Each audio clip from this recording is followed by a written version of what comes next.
Matilda a la Tarkovsky. This is Stalker.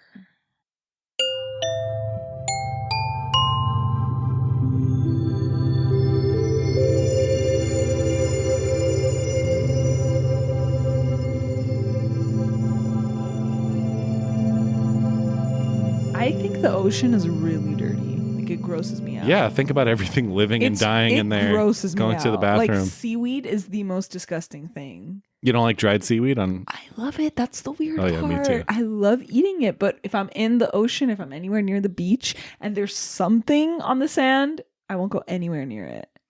Hey, everybody. Welcome to Seen and Heard. Hey. This is the podcast with two entertainment assistants go through the Sight and Sound Top 100 Greatest Films of All Time list.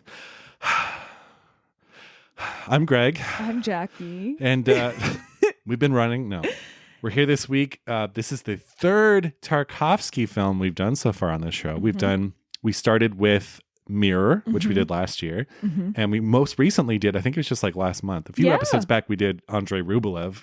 And we're back with another full course meal with Stalker from 1979. What number is this on the list? This is number 29 on the 2012 list and number 43 on the 2022 list. So it got bumped quite a bit. It's a little bit of a bump there. Considering The Third Man, which we did last week, rose and this fell. Yeah, that's kind of weird. Really weird. This is way more modern. Way better. That's so weird. Yeah, it is kind of strange. Huh. If you don't know, we are on Patreon. The link is in the show notes, and we offer all sorts of fun things there. If you go check it out, we have, first of all, by signing up on Patreon, you'll have access to our S'mores series, which we do. It's the last Tuesday of each month. Instead of doing a normal episode, we do a S'mores episode. Those are dedicated to like underground films, cult films, camp, B-movie genre, all that kind of stuff. We most recently did, what was the last one we did? Oh, Return to Oz. Return to Oz. And the poll is about to close for this month's S'mores episode, but it's between the films of Maya Deren and Kenneth Anger. So whoever wins will be covering a couple short films from one of those filmmakers. So go check it out. Link is in the show notes. We also have like monthly Zooms on there with us, and you can vote on the S'mores episodes, all sorts of fun things. We have discounts. You get a free mug at one of the tiers. A really great Seen and Heard mug. Do you have one, Jackie? Of course I do. Yeah, we both have one. It's only used as decoration, though. Oh, you don't drink out of it? No. Really? Oh, I use mine. Nice. It's too valuable in my eyes. Well, Jackie, what have you been watching this last week? I saw Suzanne's Career, which is the last of the Romer. How do you know? I don't like Isabelle Letterboxd. Huppert in that? Oh no, it's one of the Wait, what? It's one of the 5 moral tales, right? 9. 9. Aren't there 9 moral tales? I thought it was 5. 6. Oh, 6. We were both wrong. There are 6 moral tales. This was the last one that I hadn't seen. I finished it off. I really liked it. It's short. It's only an hour. Beautiful. I just really like the way that Romer depicts shitty men. He does a great job. And they're fun. Not the men, the movies. I finally saw Dogville, which I'd never seen. Oh my God. Whoa. Powerful. So good. It's such a masterpiece. Yeah. It's long. Yeah, but it earns every second. Oh, definitely. And you're supposed to feel exhausted at the end of that. I know. It's so good. It's like, the thing about Lars von Trier, it's like, I feel weird admitting that I like him so much. Because he's such a weirdo. Kind of. And also his movies are just so distressing. Oh, yeah. But yet, every time I watch one, I'm like, holy shit, that's a masterpiece. Because he brings it. You know, he's the real deal. He's so good. Yeah. He's so good. Yeah. Anyway, that was the big one for me. I also watched Party Girl, which I had never seen before. Okay, I recently just saw that for the first time too. I actually didn't really like it very much. It's overrated. I think it's overrated too. And I love Parker Posey. I love her. I think it's overrated because like everyone's been hyping about it because I think it recently got a restoration. Or it's its anniversary. It's playing in a bunch of theaters and it's all over Criterion and Mubi. So I was like, okay, let me watch this thing. Like I'm sure it'll be a fun 90s Parker Posey thing. I thought it was really overrated. I didn't really laugh. It's not very well made. There's a It's lot kind of like cultural and sensitive things. Yeah. Yeah. But I will say the Lebanese man in that is who. Oh, yeah. Never in anything else. I stalked him. Oh, really? He was never in anything else, but I instantly fell in love with him. Yeah, he's great. But yeah, a lot of like insensitive stuff happens there. But It's like one of those movies too where like it's cheap, but it feels cheap. yes. And like the sound recording quality, Oh, so bad. You're it's right. terrible. But Like I distractingly terrible. You're so right. But Parker Posey's really good, obviously. She's good in everything. She's good in everything. I know. Same. Like I don't know why such a splash is being made about it right now. And I it is this like agree. cult film. I agree. Maybe Yeah. we just didn't see it. Maybe if I saw it when I was younger, I would like it more. It was the first movie to premiere on the World Wide Web. What do you mean? Like it had its premiere online, and a bunch of You people could just watch it logged on at the online? same time and watched the premiere online in like 1996 or The whatever. premiere? Yeah. What do you mean? Like you could watch the movie online? Yeah, like for a premiere, they streamed it online. It started at a certain time, and you went to a certain website and you No watched it way. online. Yeah, Wow. which honestly is fitting for the movie. Like to watch it on some like 1996 computer. Like, yeah. But like that's the thing. I really thought I was gonna like it because I love the premise and I love her and I love like libraries and it sounds so fun. But I don't know. Anyway, Yeah. What have you been watching? mostly actually all rewatches this week. Nothing new. I think I've been in like a revisiting, like not comfort movies, but just kind of like mindless movies. Right. It's like I did a rewatch of Indiana Jones and the Last Crusade, which I give shit to sometimes. I like it. It's a good movie. It's perfectly entertaining and fun. But I'm gearing up for Indy 5 next month. Next month? Dial of Destiny. We'll see. I'm cautiously optimistic about it. I rewatched the 2009 J.J. Abrams Star Trek, which I used to like more than I do now. I don't like it as much.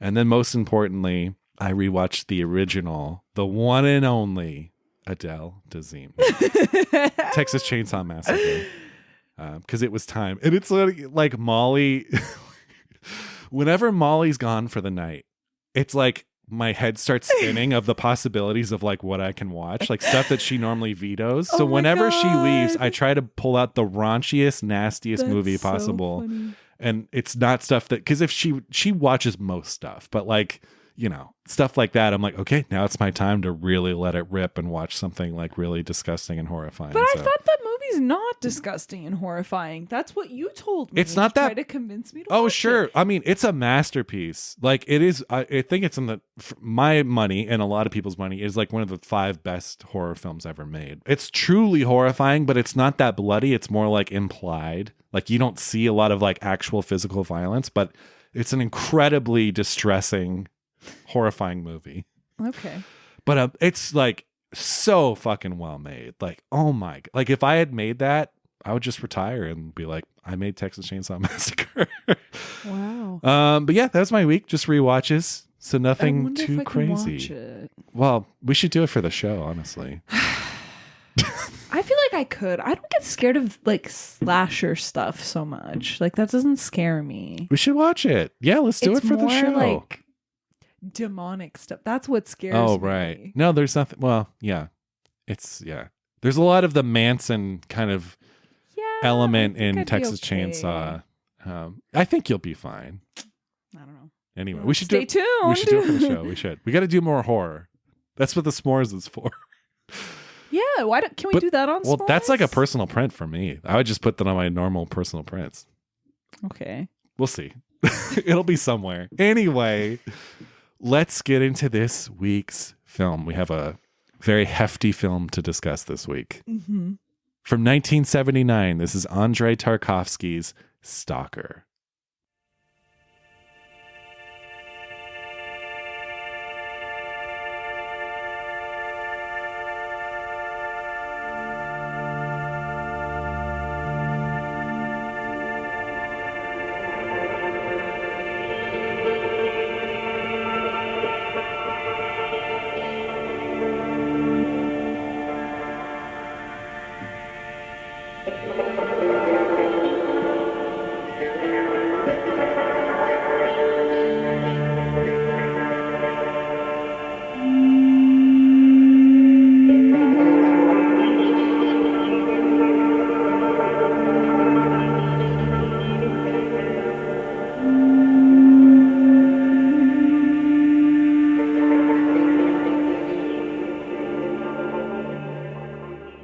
Stalker was released in 1979. It was directed by Andrei Tarkovsky, written by Arkady Strugatsky and Boris Strugatsky, loosely based on their novel, Roadside Picnic.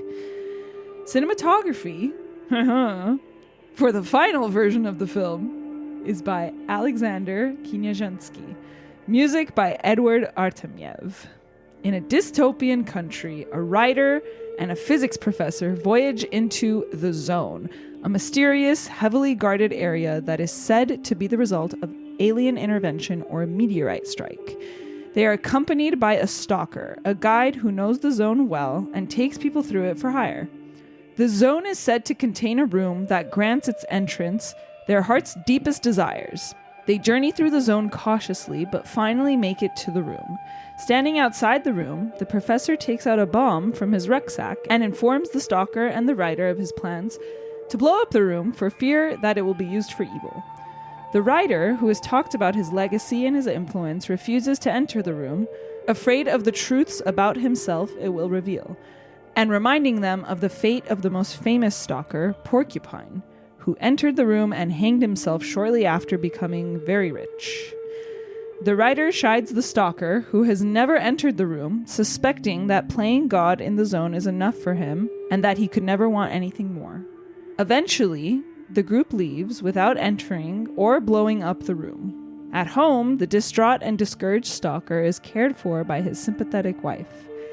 His daughter, who's rumored to be a mutant of the Zone, practices her telekinesis powers to move 3 glasses across a table, and the film ends with one of the glasses falling over and shattering on the ground.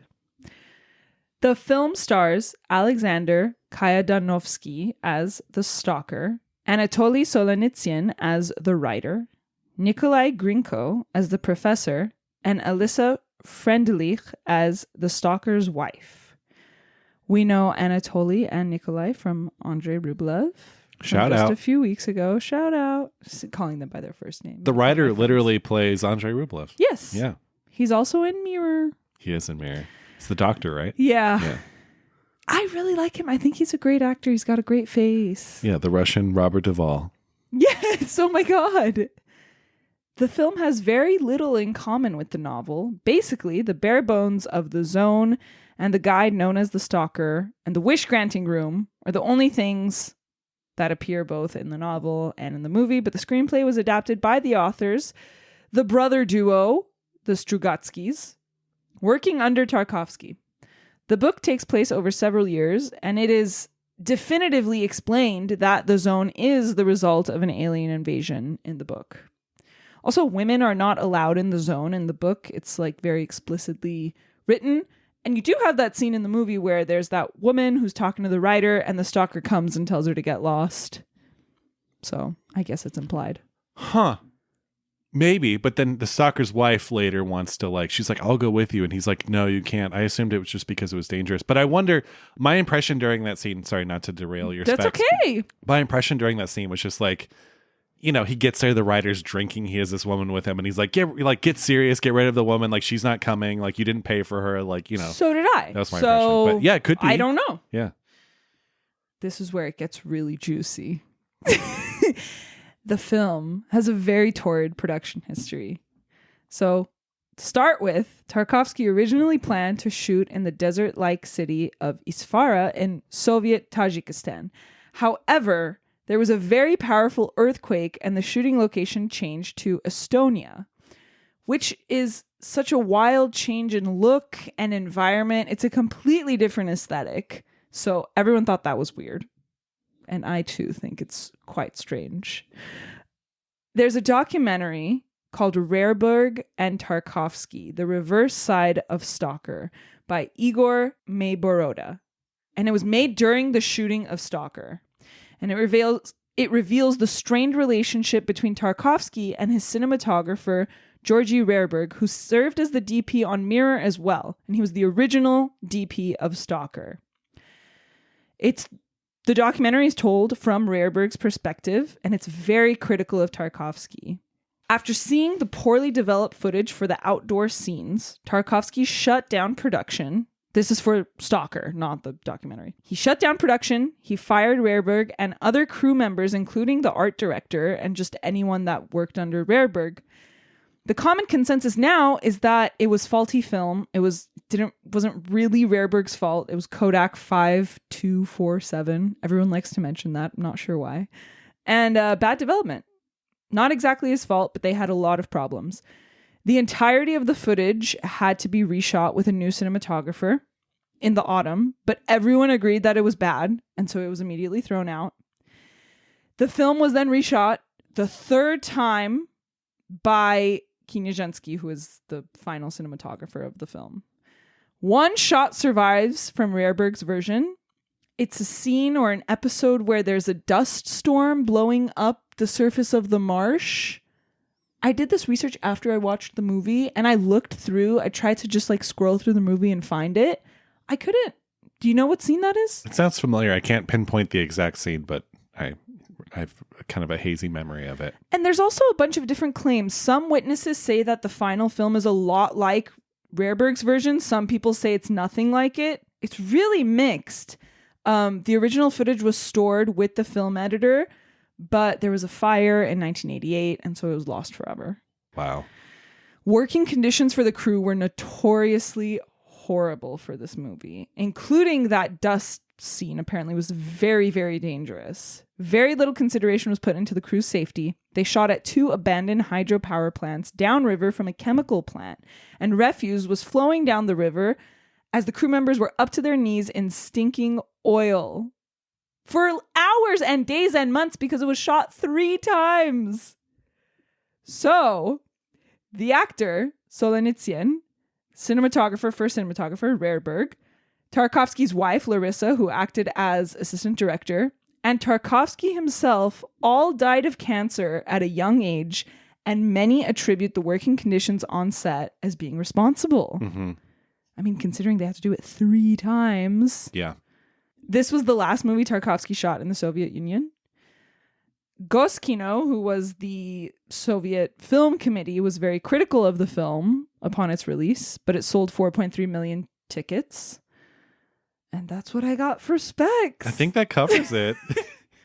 Considering that he maybe died for this movie. I'd always heard that. I think it's fair to attribute the shooting of this film to their deaths because I mean, of all of them. Yeah, like it's too big a coincidence for it not to be the case. Yeah, and a lot of people, I forgot to mention, a lot of people claim that this movie predicted Chernobyl. Right, because Chernobyl was mid-'80s. Yeah, it was after this. Yeah, well, I mean, sure. I know. But just the whole like power plant of it all, and they're sitting in this toxic waste, and I don't know. Right. You know what's funny too? There's actually a video game based on the film. Really? Yeah, and it's called Stalker. What platforms? I think it was for computers in the 90s. No way. I never played it, but I remember thinking it's just wild. And I think it's probably more based on the book. It has to be because nothing happens in the movie. But it's called Stalker. That's so interesting. Yeah. That's really funny. Yeah. There's a diary entry that is like the first spark of the movie they have in Tarkovsky's diaries. And he wrote this like, I don't know, a few years before he actually started making the movie. He wrote, "At the moment, I can see a film version of something by the Strugatsky brothers as being totally harmonious in form, unbroken, detailed action, but balanced by a religious action, entirely on the plane of ideas, almost transcendental, absurd, obsolete." So he sought this out then. Yeah.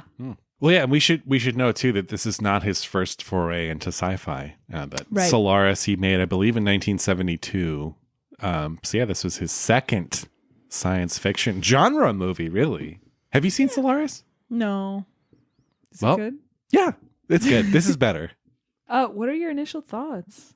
So this was the first Tarkovsky I saw. It's one of his. I think maybe Solaris is like his most famous, considering there's a remake with like George Clooney. But this, I feel like after Solaris is his second most famous movie.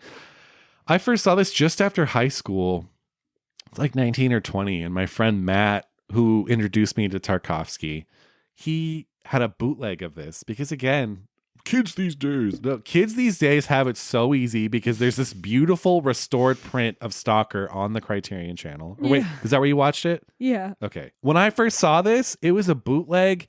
This film was in rough shape and there was no restoration. And I feel like the subtitles were also kind of fucked up. So like I didn't get the full impact, but I knew that it was something special and I was immediately drawn to it. Although I just saw it the one time and then I saw no other Tarkovsky for years. And then I started, because he was like very intimidating to me. Because yeah, he's like one of the grand masters of poetic cinema, slow cinema. And so it took me a while to like properly get around. But in 2016, I believe it was 2017, they restored this film. It looks beautiful. They played it here in LA at the New Art Theater. So I went and saw it on the big screen. And I think that was my second time seeing it. And the movie had only existed in my head like as a dream until then. Like, oh my God, this very beguiling film I saw. So to see it on the big screen restored was like very cool. But no, I mean, you know, initial thoughts, it's a titan. It's a titan of a movie.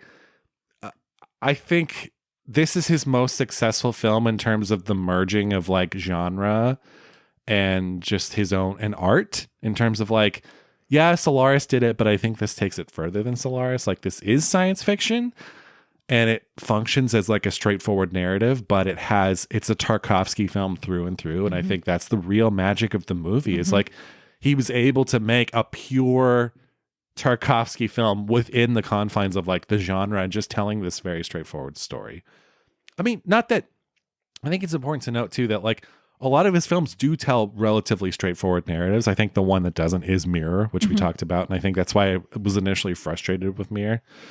But yeah, I mean, this is incredible. I think just to keep it short for initial thoughts, the biggest thing that I love about this film beyond all the beautiful Tarkovsky touches is the way that he's able to conjure the fantastic out of nothing. It's literally a field, it's trees, it's water. And he's like, this is a special place. There's traps here. You need to proceed with caution. And there's nothing visually to suggest that. Yeah. And it's like, remember in Fanny and Alexander when Oscar, I think Oscar's the dad, right? There's the scene where the kids are trying to go to bed and he wants to tell them a bedtime story. So he puts this old chair on the table and he starts talking about the magical properties of this chair, but it's just a chair. Tarkovsky is like him, where it's like, it's just a field, it's water, it's this, but he's able to be like, no, hold on, it's special. Yeah. Without actually showing you how. Exactly. So yeah, I'm a huge fan of science fiction and fantasy that's able to feel like really grounded in real world. And I think there's something about nature that's so mysterious and unknowable. And I think like whenever I'm on a hike or I'm camping or something, I'm always thinking of like, oh, maybe there's a rabbit hole down the path there. And maybe that hole leads to somewhere that no one knows where it goes. And I love the real world grounding of this sort of fantasy world, which for a lot of this film is kind of implied. Like, you don't know, is the Stalker just crazy? Like, are people just attributing these magical powers to this place? But then the end makes it very clear that no, there's, you know, with the daughter, like, no, this is real. Like with Matilda. Just waiting for the carrot to go in the brother's mouth.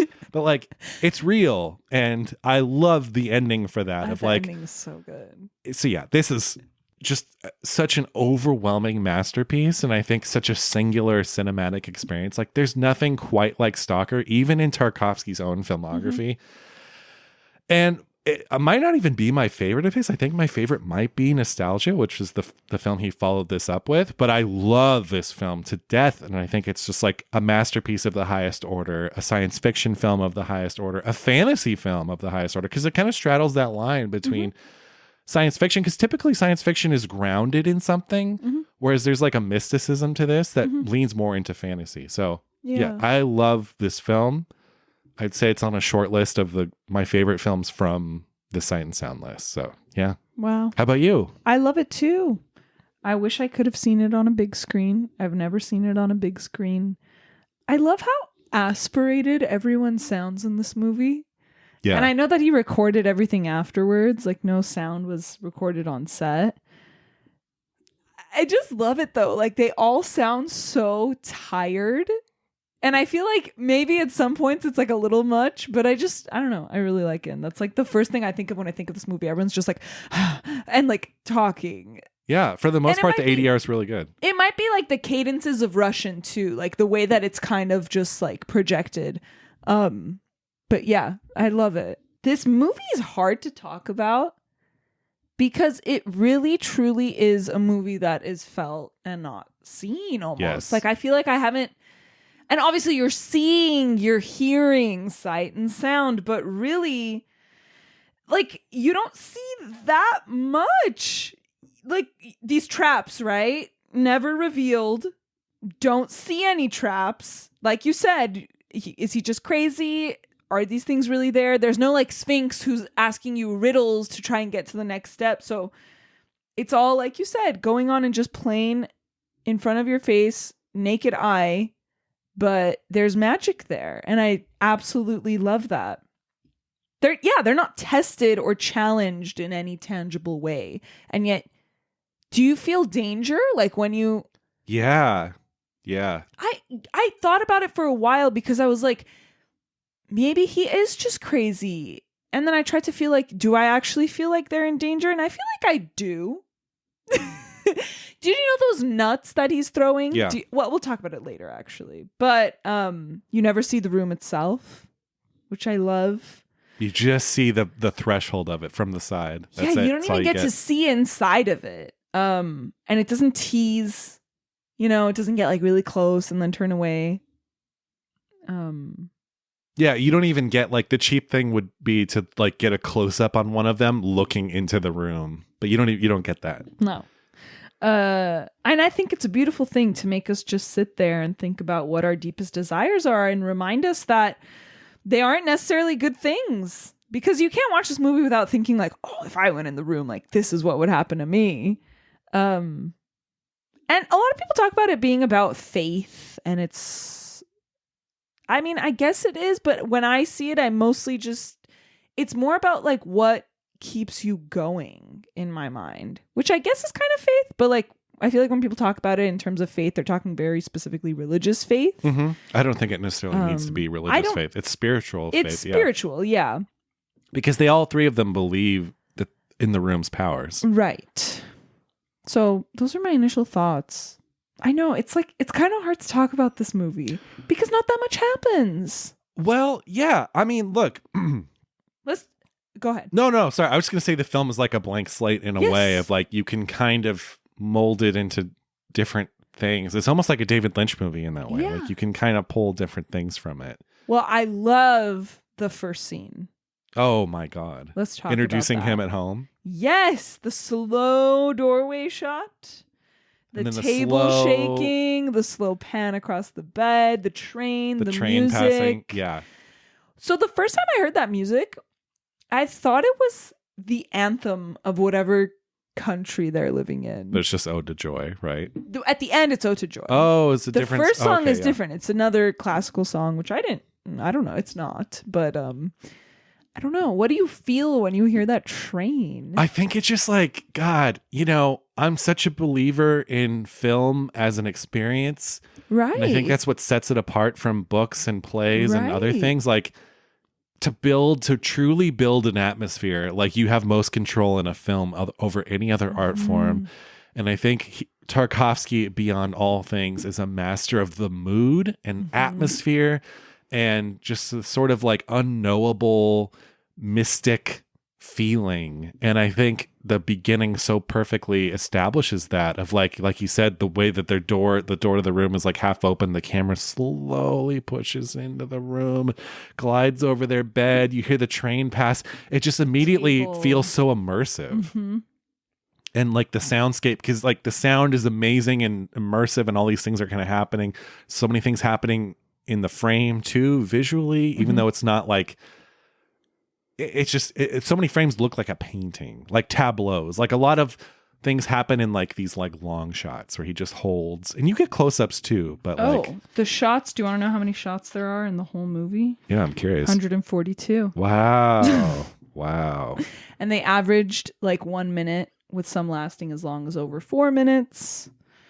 I love those long shots. Yeah. You know what's a great shot, speaking of that opening scene, is when he exits the room, but the camera's still in the same place. He's in the kitchen?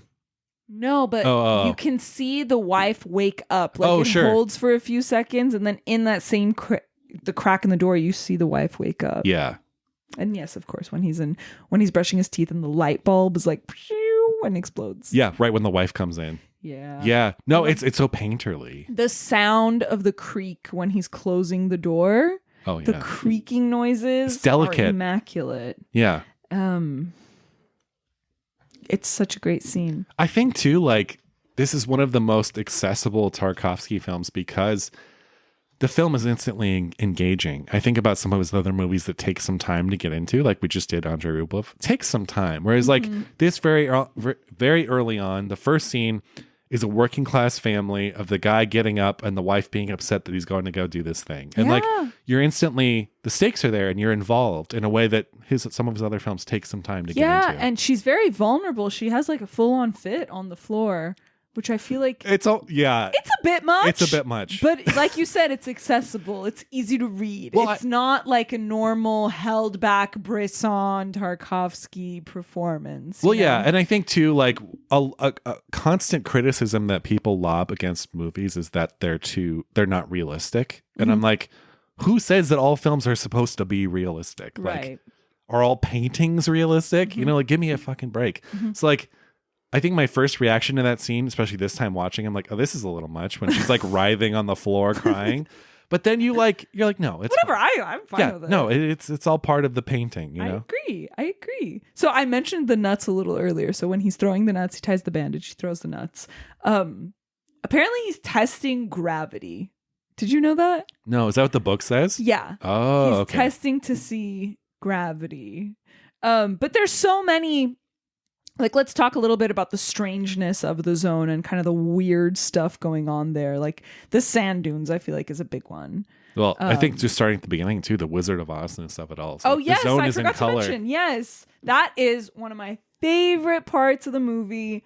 I love it. It's so classic, like him doing Wizard of Oz. Yeah, and too with the color. I mean, in the most obvious way, but when you're introduced to the daughter Matilda, she's in color. Every scene she's in is in color, which is the strongest way to say of like she's from the zone. But she's in the bed in the beginning. That's the true. only one. That's true. That was a nice observation, though. Yeah.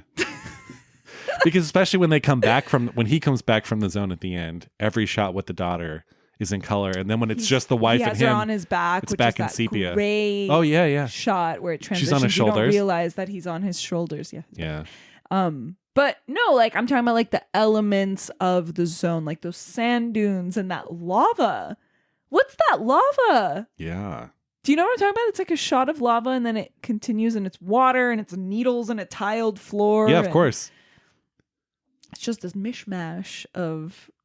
You know, he's a lover of the elements, I think we can say. I think of all the film directors I can think of, there's no one more obsessed with the elements than Tarkovsky. Yeah. Of like, all of his films have running water, all of his films have wind blowing through trees and grass, and all of his films have sunsets, and it's like this, you know, he's truly the master of that. And so like this is Tarkovsky porn in that sense of like you get lots of running water. So much Obviously water. I'm in heaven with this movie, with any Tarkovsky film. I also loved all the water in this. It's just so like, because there's something so otherworldly about water. And it's like marshland, you know? Yeah. And I think especially like you mentioned, like you see tile underneath it, which like black so and white weird. tile. And then there's like needles and like syringes, I think. And there's like glass, there's like broken glass. It's dirty. Like simultaneously dirty and grungy, like in a meth head, like junky kind of way. But then it's also like elevated into something else. That's all the indoor stuff. Like that's all the power planty, tunnely, sewery stuff. But yes, of course, when you're outside, it's just gorgeous. Yeah. Even though it's kind of you could tell that it's like something happened here. It's these abandoned buildings that are kind of crumbling. Well, there's the and tanks, and there's a car with presumably dead bodies inside. You know, when they're walking, he goes, "Oh, who's that?" There's that shot too at the end where you see the plant growing out of like the skeleton. Oh, so amazing! Yeah, and the black dog. The black dog. So dog. let's talk about the black dog. Yeah, Who is he? Sirius Black? Yeah. Didn't you know? What is he? He goes back with them. So he's like of the zone. It's like a guardian of the zone or something. But I love that he goes back with them. Yeah. Then the wife wants to get rid of him. How rude. Oh, the phone. Speaking of the weirdness phone. of the zone. Right outside the room.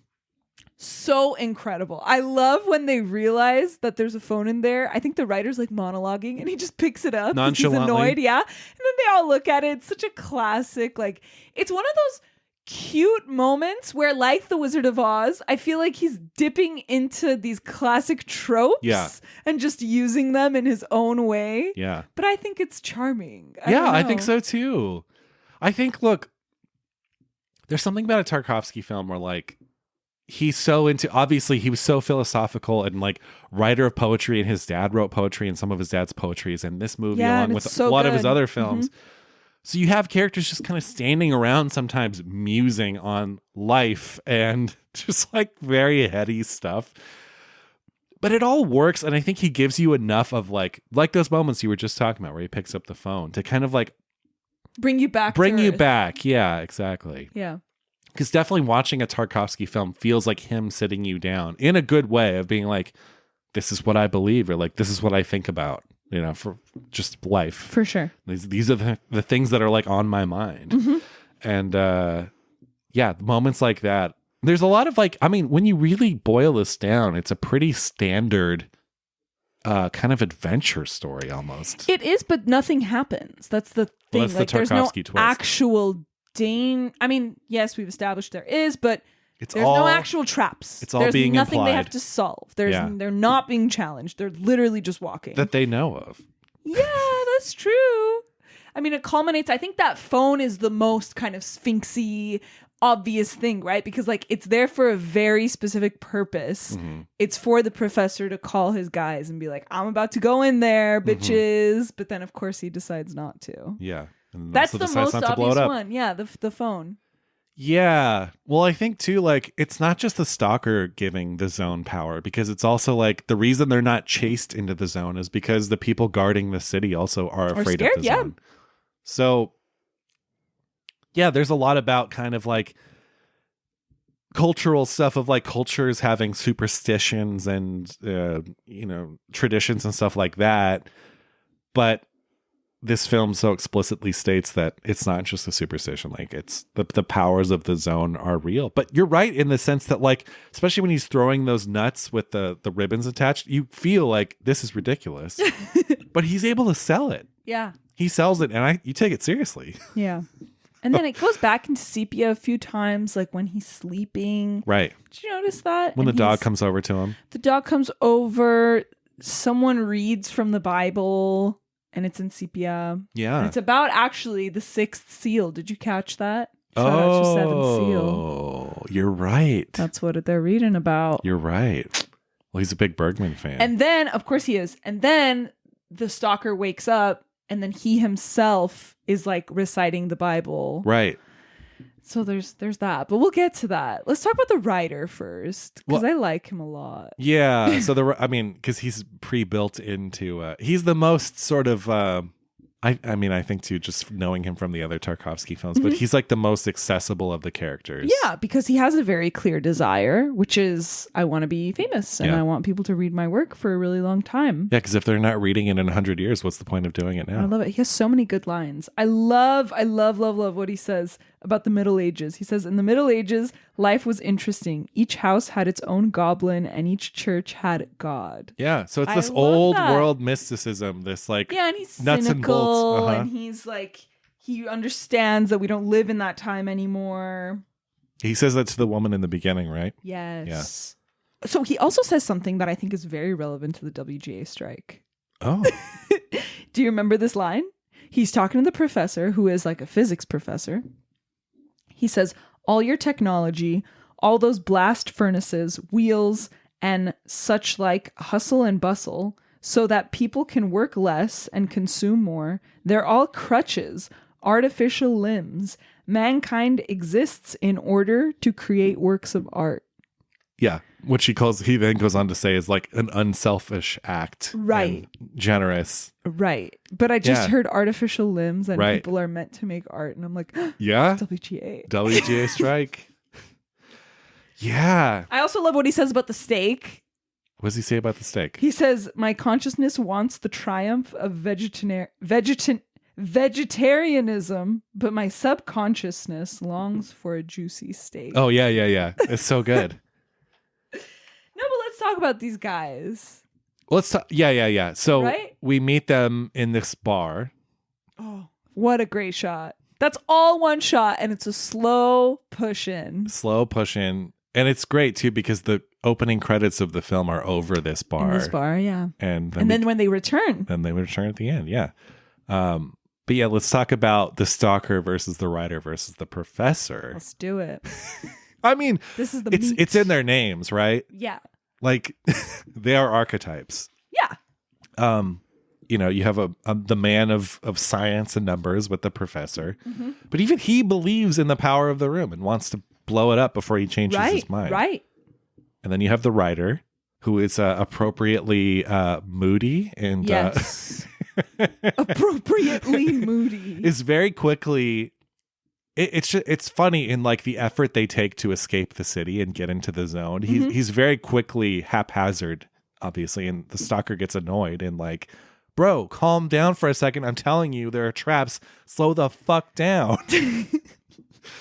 So it's funny because the writer believes in the room, or does he not until they get there? I think the writer's journey is almost like he's going on it to believe. Yes. And because he's not taking any of it very seriously. Because he has lost his faith a little bit. Yeah. And as the quotes I just read have shown. But wants to believe. Yeah. So I think like so we have like the scientist who's the practical intellectual who's like, this is a science thing. Because, I forgot to mention the scientist. So the movie opens with this fake quote from the professor who won the Nobel Prize, right? Yeah, it's great. And that's the professor. I mean, it's neither confirmed nor denied that that's the professor. So he is going on this journey to win a Nobel Prize, kind of. Yeah. I think. Yeah, And I like think so, too. prove scientifically something is happening. Yeah. Which means that he won the Nobel Prize, which makes me believe, sorry, this is kind of a tangent. No. I want to return to their archetypes. That maybe he didn't blow up the room, right? He went back to the room later, and that's how he got his Nobel Prize. Oh, yeah, maybe. That was his desire the whole time. Maybe. And then his desires are not that different from the writer then. Huh. Yeah, I like that. That's just my little... No, I like that. But yeah, so he's the intellectual, he's the practical, the writer's the emotional guy, and then Stalker's the spiritual one. Yeah. That's the blue collar. Yeah, exactly. Although their house is still pretty big. Yeah, it's kind of nice. Yeah, it's not so bad. It's kind of cute. They all share a bed. Look at all those books too. But they all share a bed. They all share a bed in a humongous room. They don't mention the room. Sorry. The house also shakes when the train goes by. Yeah, and they also live right next to a train, which is like a classic sign of I'm poor. Right. Although it happens, you remember in Seven, it happens with Brad Pitt and Gwyneth Paltrow's house when Morgan Freeman is over, and it's this whole like they start laughing about it. I've never seen that movie. Oh, really? Oh. Yeah. Well, never mind. But what's interesting is that thinking of their desires and like what each of them wants, they don't mention the room until 46 minutes in. Like if you don't read the synopsis of this movie, I feel like you'd kind of be confused a little bit. Yeah, it's funny when in 2016, 2017, when this played theatrically because of the restoration, I took Molly, my wife, and I did set it up for her beforehand. And I was just like, hey, the basic plot is this. Like three people go in search of this room that grants your innermost wish. And, because I feel like it doesn't. They don't mention it. Yeah. Until 46 minutes. Yeah.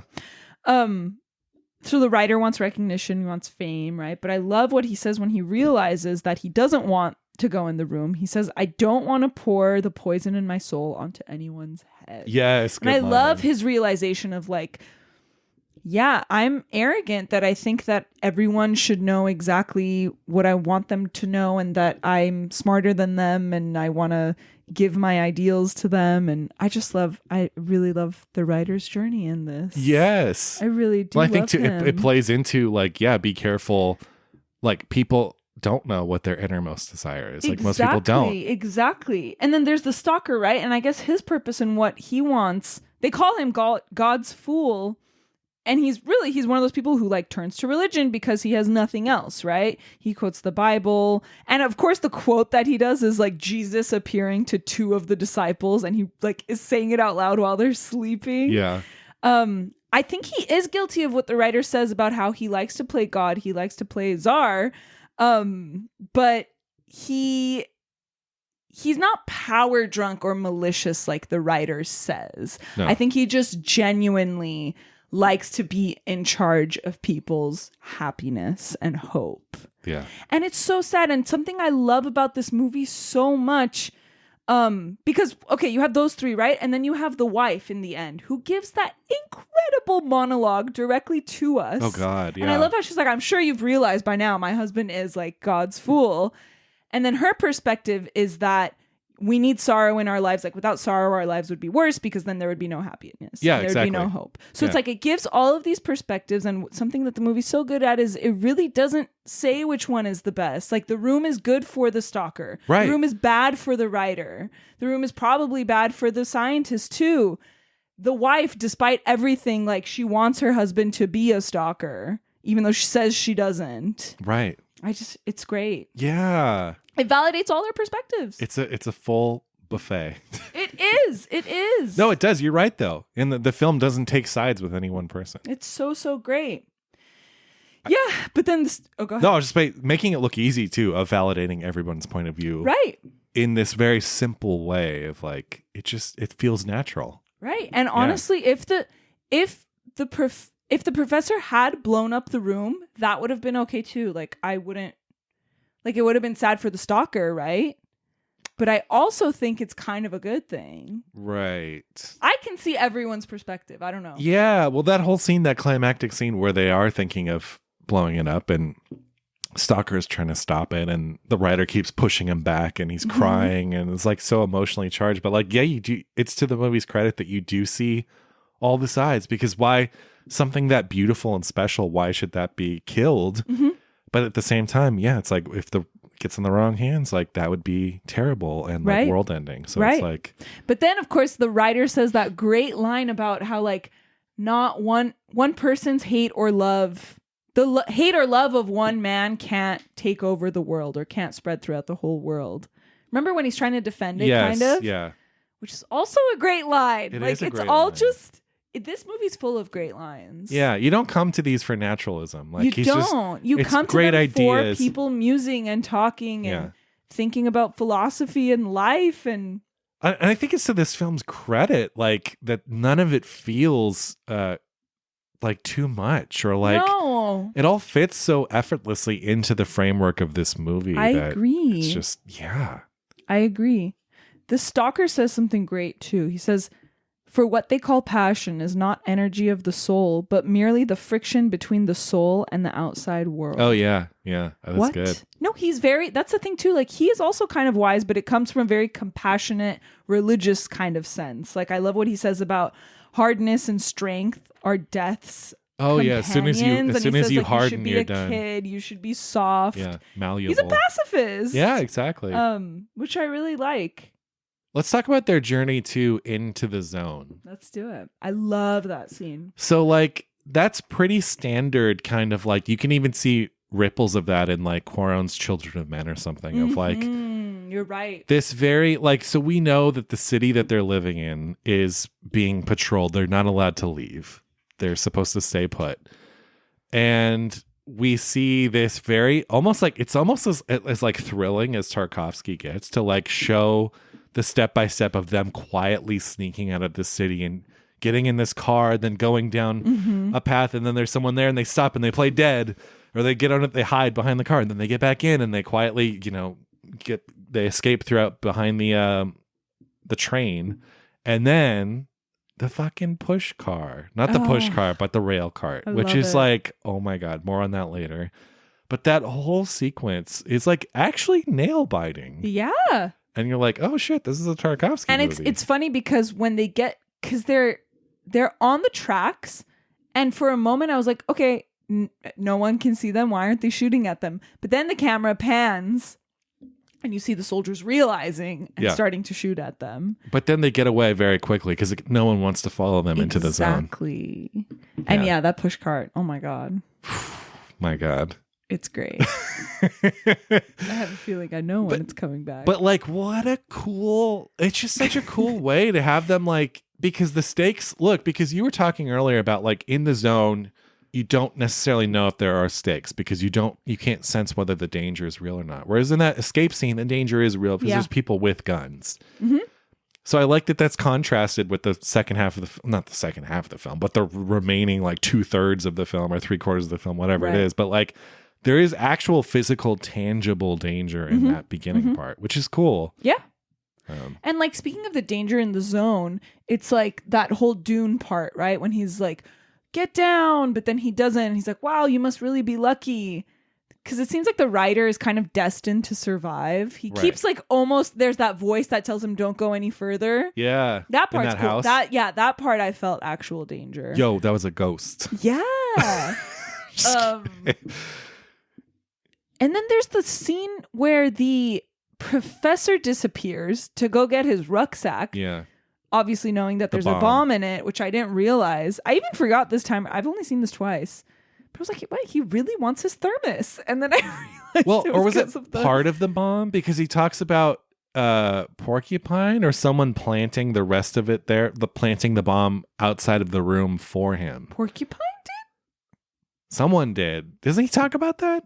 I don't remember. There's so much to digest in this movie. I'm trying to like keep it all straight. I'm pretty sure he said there's a line that the professor has of like, so and so said like they were gonna plant this here for me, and I think his backpack had like part of the bomb, like that part that you insert in the middle or something. I could be wrong. Remember. The whole thing could have been in there. I don't remember. It looks like a giant thermos full of hot chocolate. That's what he brought. But he survives too, and he's like, "Wow, you're lucky too." Yeah, yeah. God, this movie, like, there's no film quite like Stalker. I think in the way that the fantastic and the mystical is treated in this film is like unspoken. Like, the Stalker never says this is what's going to happen if you do this, or like, well, he says death, right? Because he says all the booby traps in the zone lead to death, but he doesn't tell you how they work.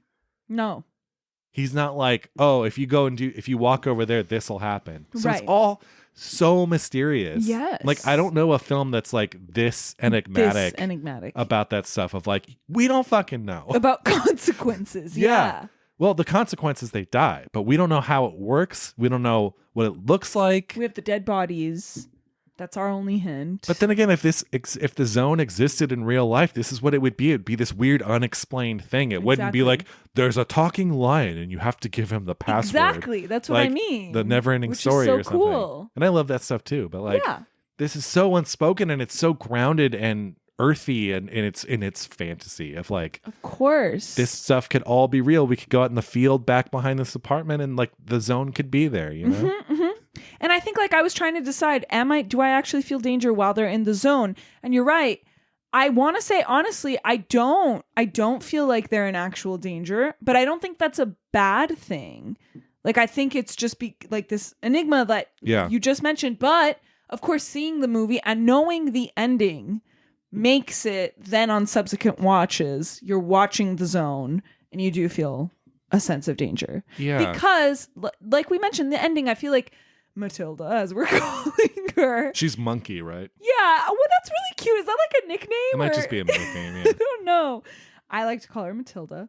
You get that scene in the end and you're like, everyone thought he was God's fool. Everyone thought he was crazy. I mean, not like really crazy, but I don't think they realized how special he actually is. Yeah. Because this place looks so ordinary and he seems so ordinary. Yeah. But then you have that ending. He seems ordinary, but he's so haunted from his many trips to the zone. You know, like he's been worn down to a nub emotionally. They call him a louse. That's really fucked up. This poor guy. Do you feel for him? I totally feel for him. When he cries, I cry. I know. It's really sad. God, do call him a louse. Going back to the scene with the telekinesis, there's 3 glasses. Yeah. There's 3 men. Right. So it's like, she's really in power. Yeah, absolutely. No, you're right. I Which didn't one- think about that 3 before, but Which you're one do right. you think she knocks down? Which man is that glass? The first one? Oh, She only one knocks drops. one down. That's right. I don't know. The writer? I feel like the writer, no. The professor? I think Or her dad? her dad. Really? Yeah.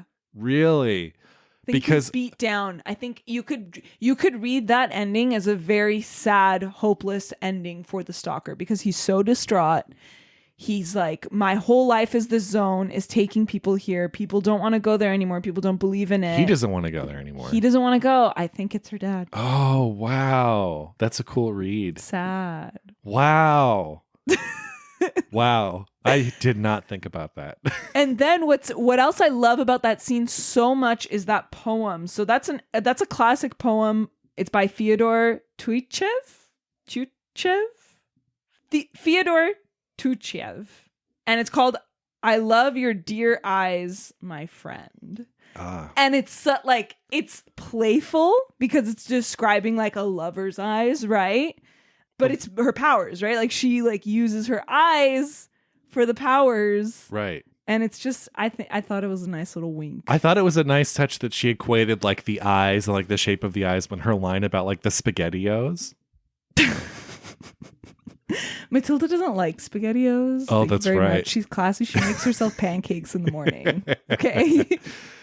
Yeah. Yeah, I just love that poem so God. much. I don't know how they did that too with the glasses, like from a practical standpoint, because you can't see. I was like Right, looking probably pretty closely. Magnets under the table. Yeah, I think it's magnets, but then you'd have to magnetize the bottom of the glass, and they look Yes. pretty like, I don't know, clear, right? Yeah. You couldn't see it. I couldn't see any strings. Oh, it gives me chills. That's the kind of like you look at older films. Not that 79 is older, because to me this is like a pretty newer movie, but like you look at older movies and you see strings and you forgive it. But I feel like in this case, if you saw strings around those glasses, boom, the whole ending of the movie's ruined. Wouldn't work, yeah. Like it has to be this unknowable sorcery. Mm-hmm. God, I'm still stuck on your ending with the 3 glasses. That's really interesting. I had not thought about the 3 glasses for the 3 men. Wow. Think about it. Anyway, think about it. You know, one thing I thought was weird too, at the end in their house, you hear a cuckoo clock go off. And I was like, oh, they have a touch of whimsy. First of all, it brought us back to the third man again. But also I was like, oh, there's a touch of whimsy in this home? I don't remember hearing a cuckoo Yeah, clock. I heard it. It's subtle. It's in the background, but I heard a cuckoo clock go off. Notice the dog cries when she uses her powers. Oh, it's like whimpering? Yeah, I love it. Oh, yeah. Almost suggesting that it's so powerful that It's like bothering him. Yeah. Like there's a frequency that only dogs can yeah, hear. exactly. It's so good. It's a weenie whistle. So Porcupine. Yeah, Porcupine. Stalker's get- mentor. Jesus vibes? More like one of the apostles or something. I think he's trying to be like Jesus. Porcupine? Like thorny crown, porcupine. Right. Jesus, Because Porcupine I'm leaves the behind the thorny mentor. crown, right? He what? Yeah, that Yeah. must be his, Right. right? That the writer puts on. It must be. So I think he is the version of the stalker that the writer thinks, like, accuses the stalker of being, like, kind of power hungry, likes to play God. Right. Kind of the Saul Goodman exploitative, like. And he couldn't even save his brother. Like, when he went in the room, it was money that he got. Right. And it's so sad because Yeah. he thought of himself as this Jesus type person. Right. But all he cared about was money. So sad. So it's that realization. Do you think the money ruined him, or do you think it was the realization that that was his deepest desires? No, what it was ruined that. him? Yeah, definitely. What the writer said. Yeah. I'm with that guy. Like, Yeah. whatever he says, I'm like, yes. Yes, Robert Duvall. That is Yes, correct. King. I love what he says about all of this is someone's stupid invention. You, of course, want to know whose. What good will it do you to know? Oh, yeah. Yeah. It's like very, I don't know. God. There's so much to this film. There's so much. And so going back to Porcupine a little bit, that poem that he recites, Porcupine's poem about nothing being enough. Right. That was written by Tarkovsky's father. Oh, cool. But yeah, he says something like, I don't know. He just names all these things and he's like, it was never enough. It was never enough. It was never enough. Yeah. How long ago do we think that Porcupine died? I don't know. Like a long time ago? No. Because I think he knew him. So Porcupine trained all these stalkers, right? Yeah, but there's more than just. Do we get a sense that our guy is the last stalker, or is he still other exists? Like, I don't get that, but then he also says, "I wonder what this." Like, it does seem very abandoned. Like, there's no one else there, and he makes a point of mentioning that a few times. There's that great line that Stalker has where he's like, "I don't even know what happens here when there aren't humans here." I love that. Like, it could be nothing. It could be a void when people are. There could be like 3-headed people, like he could spewing be the last fire. one. I don't know. Yeah, because I mean, when he meets the writer and the woman that he's with, she's like, "Oh, you're a stalker." So it's like a common thing of like, "Oh, we know what stalkers are. They're common." It could be. I think the sequel is like him going to therapy with other stalkers. They're like in group therapy together. And then his daughter takes over the world. So okay. Obviously, through the visual language of the film, he's implying that the daughter is a mutant from the zone. Do we think that she was born, like, is she adopted? Did they have her in the zone? No. So they say, so there's like a rumor that because he spends so much time in the zone, people who spend time in the zone, like their children have birth defects. Like radiation, which played to the actual production of the movie. Yeah. Whoa, creepy. So that's, I think, the Chernobyl aspect of it. Okay, I see. So he just would go so often. He gave a mutation to her, basically. What if he had an affair with a woman that lived in the zone? A zone woman. Zone woman. Yeah. Possibly. But then... He met her at the bar in the sewer. But then what? There's that bar down there. I don't know if you saw that. But also, he has a patch of white hair. Did you notice that? I don't know if that's like on purpose or that was just... Like, they must have... That's a conscious thing. It's a conscious thing. Like, even if he had it naturally on his head, it's a choice to keep it. Him. Yeah, to keep it, because they could have bleached, they could have dyed his hair or something. So I think that's also an implication of like mutation and weirdness. Just like, abnormal. Maybe the daughter was born through that patch of hair. Like she sprouted from was one of the hairs. Possibly. No, I like that. Never say never. You know how I talk about when movies are like the form and function are so tied together that they're like Siamese twins? Yeah. But I feel like this is not one of those cases because they're so like story and camera, right? Mm-hmm. That's not the case here because there's a million different ways you could have told this. Like when I talk about that, it's like this is the only way to shoot this. They're so tied together. But this, of course, is just so Tarkovsky. Like he created something new. Yes, but I think... Yes, there are many different ways to tell the story, and knowing that it's a loose adaptation makes sense because it is so tailored for Tarkovsky's sensibilities.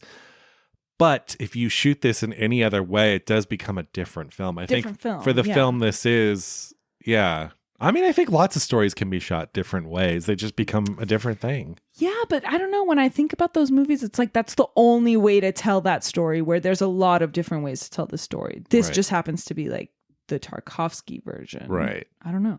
I'm kind of surprised that this hasn't been made into like a mini-series. And, I'm not saying it should, but I'm surprised that someone hasn't tried to like go back to the book and do a mini-series for HBO or something. Right. You should. I don't want to. Who wants to touch Tarkovsky? Are you kidding? You wouldn't be. You'd be touching the book. No, I would never adapt something or try to. You don't want to remake Mirror? I would never entertain something that Tarkovsky did. I stand by what I said. Mirror's my favorite Tarkovsky movie. That checks out. I'm glad that it is. Why? No, it's here. Look, I was mixed. If you listen to our episode on Mirror, you would know that I was mixed. I'm not talking to you. I'm talking to the listeners right now. I know I was mixed on that one, but it's like one that just lives in my head, like rent free, and it's like always there, and I'm like always thinking about it. So I know if I go back and give it another shot, I'm sure I would think differently about it. But I think, and I get it. I get why that's your favorite. It's the most personal.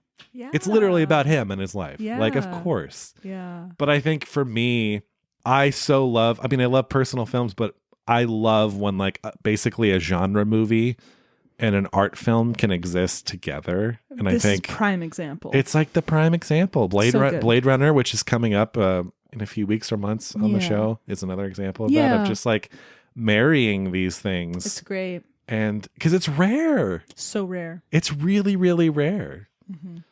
And I think just to show that genre can be as deep as other stuff, like this film with this fantastic element to it, is taken as seriously as any of his treatment of Andrei Rublev in the film, of like the Russian medieval icon painter. So it's like the fact that it is sci-fi / fantasy, whatever, it's kind of this gray area, like, and it's this grounded and this real and this dense is just a very rare and beautiful thing.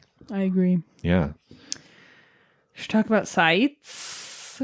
Yeah, let's do sight and sound. What is your favorite sight from this movie, as hard as that can be? So hard. Can I say a few? No, just kidding. Yes. I do love the shot of his wife rising in the background with the crack in the door. I think that's really, really cool. The bar scene is incredible because it's one long push in. The moment it turns to color and the backs of their head on that cart, incredible. Those are all runners up for me. But there's one specific very long scene. It's right before, very long shot, I'm sorry. It's right before it goes into part 2. They're in that field and there's like a barn or a power plant or whatever is over there. And he's talking to them and then he comes by them. Like the shot changes so many times within the shot that it's incredible. He walks over to them. They follow him out of frame. And then it moves up without cutting at all. Moves up to the sky and it's just mist and this barn. And it holds there for like 5 minutes. Not 5 minutes. Like 5 seconds. Right. That's, I think, my favorite shot. It's really just incredible. Yeah, it's beautiful. And there's bird sounds. Not that I like birds, but bird sounds. Bird nature song. Sounds. It's gorgeous. Nice. What's yours? Like you, I have a few, and it was hard to nail it down to just one because there's so many striking images. One that was very close to me was the way they're framed in the doorway of that room with the phone right before it, like right outside the room. I love that shot. It almost looked handheld, actually, like a very steady handheld, but it's one of the only like not super stable shots in the film. Ultimately, it's the scene at the end where he's returned home.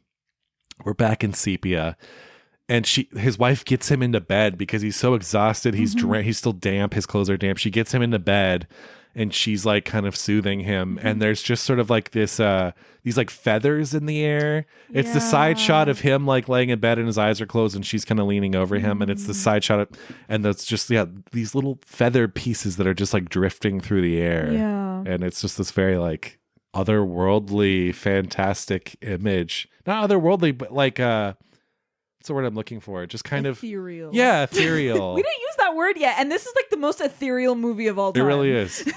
Picnic at Hanging Rock is pretty ethereal too. That's ethereal as well. Well, a lot of, Tarkovsky, you can use ethereal for a lot of his films, but there was another word I was trying to think of. You ever like think of the definition of a word, but you can't think of the word itself? yes. What is the word for something that needs to be understood on an emotional rather than intellectual level? Like there's one word I'm thinking of and I can't for the life of me remember it. I feel like I read a book. Intuitive? No, I feel like I was reading a novel or something and the author kept using this word and so I kept looking it up. It might be a low-key word. And so the definition is in my mind very clearly, right, but I can't remember the word. It's driving me crazy. Let me know when you remember. If anyone out there knows, let me know. Drop us a line.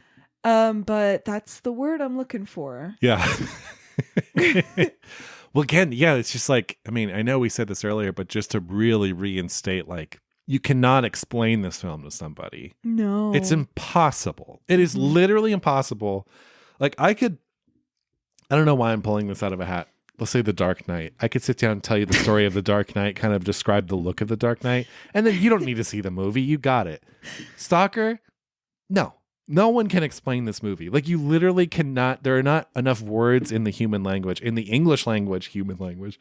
Like, we all speak one universal language. There are not enough words in the English language to convey the feeling of this film. And that's the magic of it. That's the magic of Tarkovsky. You just have to experience it. But yeah, I don't know what the word is you're looking for. But yes. You just have to get in the zone. You have to get in AutoZone. The zone. AutoZone. Maybe that should have been the bumper. Maybe. Something about AutoZone. You probably should have. I just have that O'Reilly auto parts. Yeah. Oh. No, but Matilda is O'Reilly. immediately what I think of when I think of this movie. Yeah. Or like Brian De Palma too, like Carrie or The Fury or something. Yeah. Anything with telekinesis. Yeah. Sound is possibly the hardest movie we've had to do. Yeah, there's so much. There's so much. Yeah. I'm going to play 2. Actually, I have 3. But I'm going to play 2. Okay. And the first one that I love more than the one I'm going to play is when he's walking through the tunnel and there's like crunching noises under him. This is your number 1? No. Oh, okay. This We're is going to my lead number up. 3. Got it. Okay, let's hear it.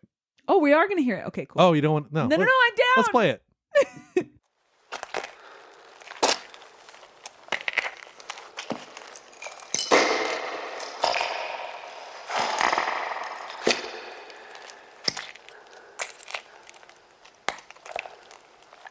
ASMR, the movie.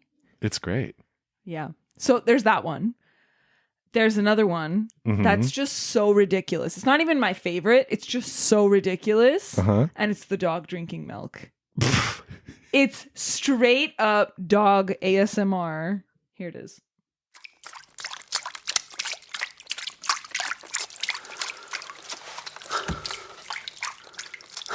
Who does that? He does know what he's doing. Anyway, but my favorite. This is my favorite sound. It's when they're kind of sitting. I wonder if it's the same as yours. It's after the climax of the movie, if you want to call it that. It's not mine. And they're sitting and rain starts. Oh, God. And then rain stops. Oh, God. You know what? Okay, let's hear it. Is it your favorite? Is that your favorite?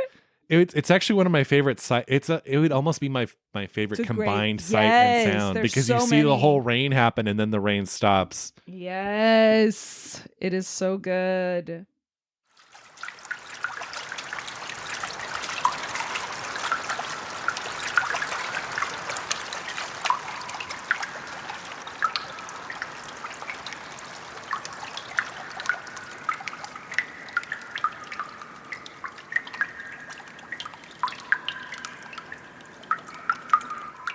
Pluviophile's dream. Truly. You know what? It's kind of a surprise that I did not pick a water sound. Shut up! Are you serious? But the scene you just played is almost a combined sight and sound for me of the whole rain. And it happens right after they decide not to blow up the room and they all just kind of sit down in exhaustion. Sad. And this wave of melancholy, and then the camera slowly pulls back over the water, and they're smaller and smaller in frame, and they're framed by like this other room that's already kind of flooded, and then that room just starts raining, and you get to just sit with it as the rain starts, reaches its peak, and then tapers off. Yeah, it's beautiful. You said something to me during one of those clips that the listeners couldn't hear. I just wanted to take you to task for. You said the film could be shorter? Listen, I was very tired last night. This is okay. Here we go. No. This is something we said before. Yes. I don't think you should have to watch a Tarkovsky movie on a time crunch or on a deadline. It's not ideal. Yeah. That's why I mentioned it. Okay? You were like, really though, what would you cut out of this movie? I was like, nothing. No, I was very tired. You know what? That's a fair thing to say, though. It's fair. I don't think you should watch these movies on a deadline. I don't think anyone should force you to watch these movies. Not that I'm being forced against my will. I've seen it before for fun, and I loved it. We're both being forced by ourselves. Yeah. Because we've created the show together. No, it's a valid point. I think of all the filmmakers of their films to watch, like while you have to watch them, like almost, homework in quotes. He's one of the, I think we mentioned this in our Andrei Rublev episode of like when I had to rewatch that for the show. I didn't want to watch it. I wasn't in the mood. You're right. And so it affected. I was like, I know I love this movie, but this last viewing left me a little sour just because I didn't want to be watching this. So, yeah, it's totally valid, Jackie. Thank you. What's your favorite sound? I can't believe it's not water. So I have two. One of them is when they're on the rail car and they're taking the rail car from not the zone into the zone.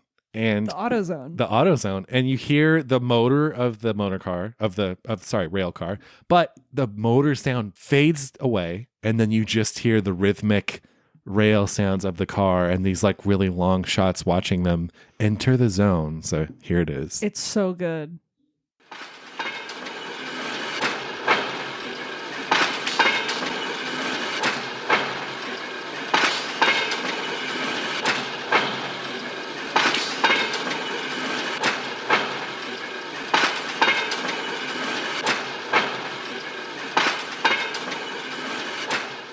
So much of this movie works because the takes are so long. The shots are so long. And they're just so immersive, and he uses sound in the most immersive way. Right. And just that rhythmic of the rail car. And yeah, you noted too, we haven't really talked about the music yet. The sort of minimalistic electronic score here, which is kind of perfect because I think you need a little something. And I think what it does too, one of the things it's doing is it's creating a sense of not quite dread, but tension in some of the stuff. Whereas like, yeah, they're just in a field, right? But you have that really subtle drone of the score that kind of adds that extra layer and gives it this like intangible quality. Yeah. But it's a good score. I like it too. My other favorite sound is the train passing. Which one? So I'm going to go with Ode to Joy. I'm going to go with Ode to Joy, the last one. Yeah. This is when the daughter, Matilda, is moving glasses on the table, and you hear the train pass by, as we've heard it several times throughout the movie, and you hear music coming from the train.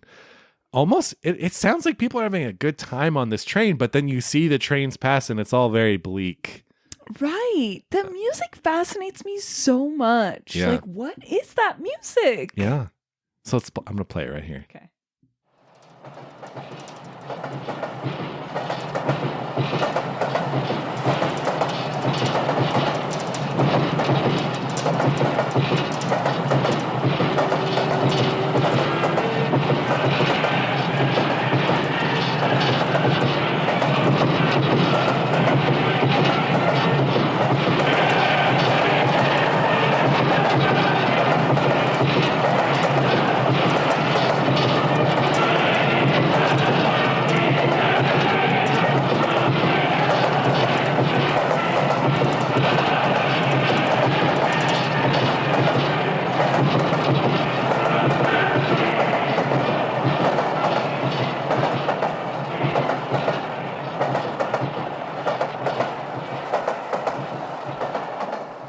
Amazing. I know these are long clips, but like it feels weird to pull short clips from a Tarkovsky film. Exactly. Like it works because it's so long. Yeah, and first you get the rattling of the table, then you hear the train in the distance, then the train comes closer, then you get Ode to Joy. It's these layers.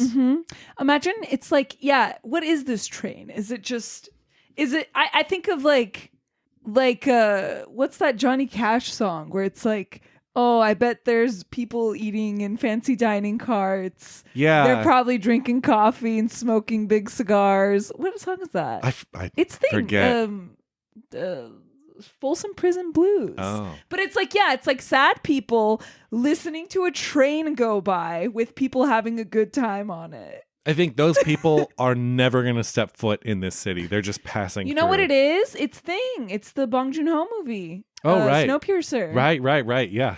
Maybe. Yeah. This could take place in the same universe. Totally. Tilda Swinton is on that train. Oh my God, she's so scary in that. Yeah. Well, this is normally where we would do Pauline Kael. What? But I couldn't find Pauline Kael. I could not find a review for this film. I swear to God. Hard enough. I did. No, I did. I Googled it. I looked through the Pauline books I have of this era, and I went on Letterboxd where someone uploads all the Pauline Kael reviews, and I couldn't find it anywhere.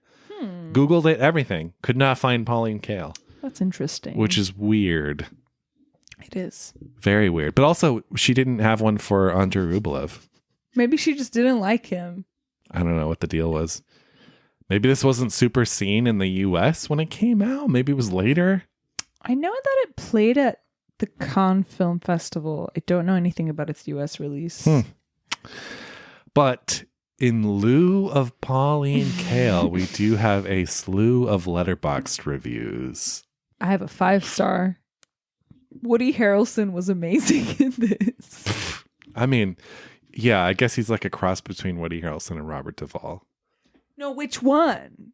Oh, the writer, right? No. Oh, the Stalker. Yeah. Yeah, I guess so. What do you mean? The writer looks nothing like Woody Harrelson. That's true. I love this one. Someone just gave it half a star. I think that the low ratings for this is great because, of course, it's a love it or hate kind of movie. Someone gave half a star and said, most boring movie I've ever seen. I'm so sorry. Like, they're apologizing. So sorry. I don't know why. This is so stupid. It's just half a star, and in all caps, someone wrote, "This movie is terrible."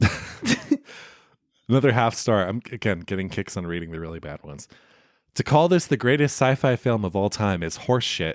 I am always open to films that may be ambiguous allegories and harder to understand, but this was not it. If you think this is a 5-star, then you've buried yourself in film bro hell and you're reaching for something to be pretentious about. My God.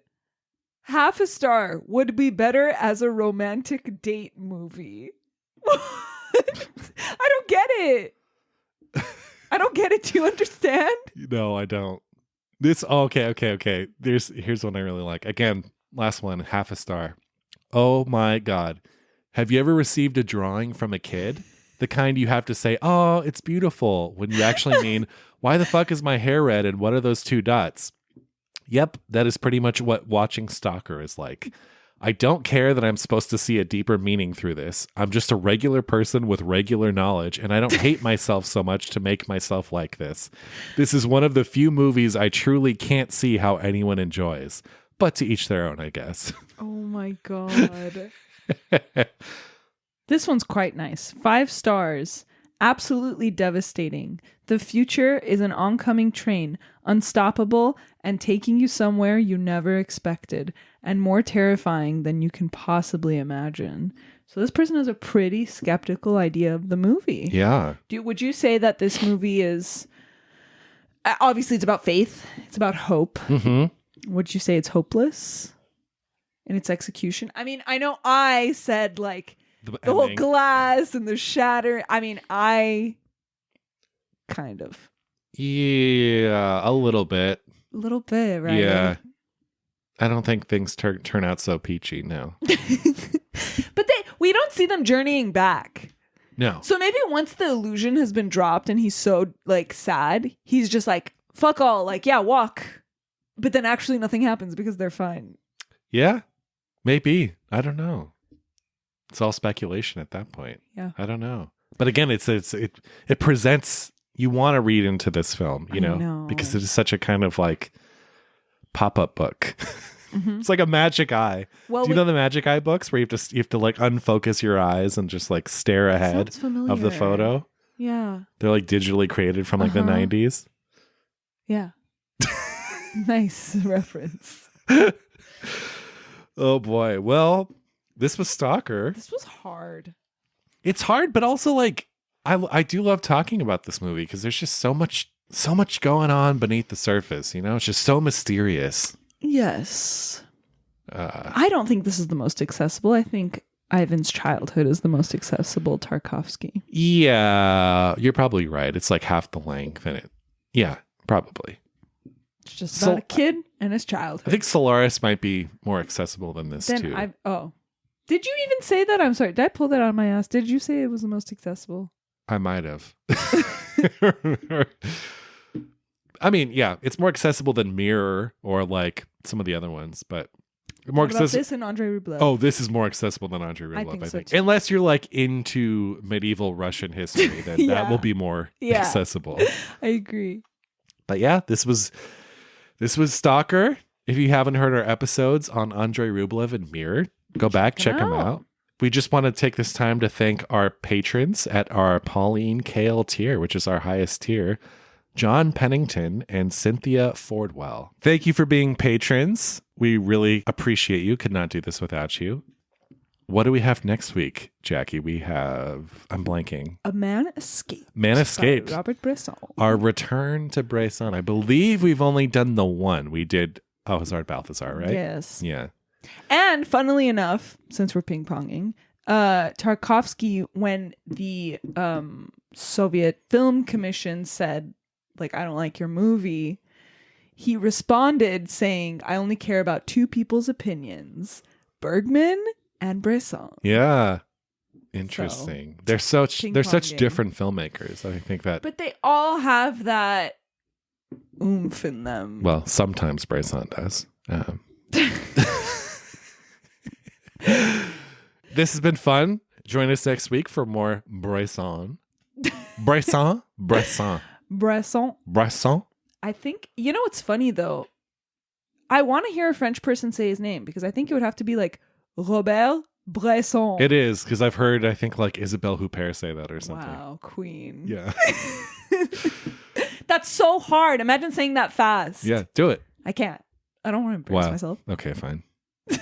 Anyway, don't get lost in the zone in the meantime. The auto zone.